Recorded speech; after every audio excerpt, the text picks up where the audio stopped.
ঘন কুয়াশায় ঢাকা চারপাশ, সামান্য দূরের দৃশ্য ঝাপসা। কুয়াশার ঘনত্বে বোঝার উপায় নেই দিন নাকি রাত।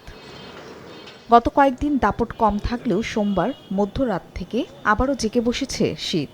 পঞ্চগড়, রংপুর সহ দেশের বিভিন্ন স্থানে গুড়ি বৃষ্টির মতো ঝরে কুয়াশা। এই অবস্থায় খুব একটা প্রয়োজন না হলে ঘর থেকে বের হচ্ছেন না বেশিরভাগ মানুষ। জীবিকার তাগিদে যারা বের হয়েছেন রাস্তার পাশেই খড়কুটো জ্বালিয়ে উষ্ণ হবার চেষ্টা তাদের। গরম কাপড়ের অভাবে সবচেয়ে বেশি দুর্ভোগে ছিন্নমূল ও নিম্ন আয়ের মানুষ। গত দিনের থেকে আজকে অনেক বেশি কুয়াশা পড়ছে আর ঠান্ডাও বেশি। ভয়াবহটা কম, লোকজন নাই।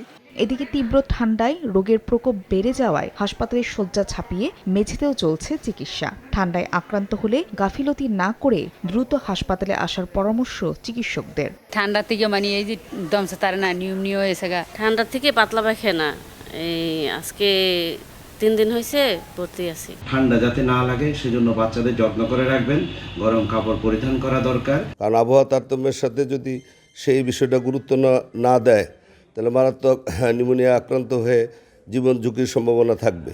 গত 20 দিনে খাগড়াছড়ি আধুনিক সদর হাসপাতালে নিউমোনিয়ায় আক্রান্ত হয়ে মারা গেছে 5 শিশু, আর চিকিৎসাধীন 100-র বেশি। এছাড়া মুন্সিগঞ্জ জেনারেল হাসপাতালে জ্বর, কাশি, শ্বাসকষ্ট, নিউমোনিয়া ও ডায়রিয়া সহ ঠান্ডাজনিত রোগে আক্রান্ত প্রায় 100 রোগী চিকিৎসা নিচ্ছেন।